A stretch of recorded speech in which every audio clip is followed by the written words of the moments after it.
अर्जुन और उसकी प्रिय जीप। रामपुर गांव में अर्जुन एक कुशल मैकेनिक था।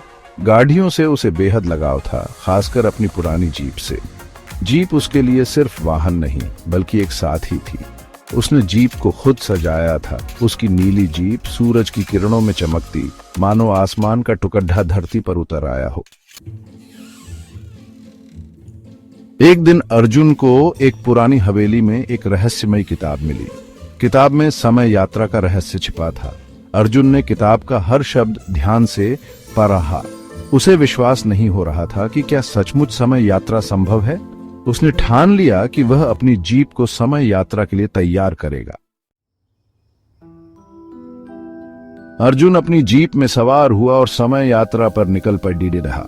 उसकी मंजिल थी अतीत। अतीत में पहुंचते ही उसने देखा कि गांव के लोग एक जमींदार के अत्याचार से पीड़ित रहित हैं। जमींदार लोगों से जबरन काम करवाता था और उन्हें भूखा रखता था। अर्जुन ने फैसला किया कि वह ग्रामीणों की मदद करेगा। उसने अपनी बुद्धि और जीप की मदद से जमींदार के खिलाफ आवाज उठाई। ग्रामीण भी अर्जुन के साथ आ गए। आखिरकार सच्चाई की जीत हुई और जमींदार को अपनी करतूतों की सजा मिली। अतीत की यात्रा के बाद अर्जुन ने भविष्य देखने का फैसला किया। भविष्य का दृश्य भयावह था। चारों तरफ प्रदूषण फैला हुआ था। पेड़ पौधे नष्ट हो चुके थे। लोग बीमारियों से ग्रस्त थे। ये सब देखकर अर्जुन का हृदय द्रवित हो गया। अर्जुन को एहसास हुआ कि समय यात्रा सिर्फ एक रोमांच नहीं है बल्कि एक जिम्मेदारी भी है। उसे समझ आया कि वर्तमान में हमारे कर्मों का असर भविष्य पर पड़ी देता है।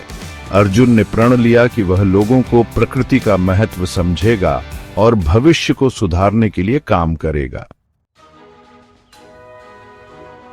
अर्जुन अपने वर्तमान में लौट आया। अब वह बदल चुका था।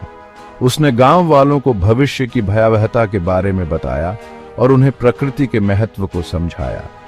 अर्जुन ने गांव में पेड़ लगाने की मुहिम शुरू की। लोगों ने भी बढ़ चढ़कर उसका साथ दिया। अर्जुन की कहानी धीरे धीरे पूरे इलाके में फैल गई। लोग उसे प्रेरणा मानने लगे। सबने मिलकर पर्यावरण की रक्षा का संकल्प लिया। अर्जुन ने अपनी जीप के साथ समय यात्रा तो की, लेकिन साथ ही उसने लोगों के दिलों में भी जगह बना ली। समय एक अनवरत यात्रा है। हमें हर पल को संजोना चाहिए और भविष्य को बेहतर बनाने के लिए प्रयत्नशील रहना चाहिए। अर्जुन की कहानी हमें यही सीख देती है कि समय के साथ चलना है तो प्रकृति के साथ चलना होगा।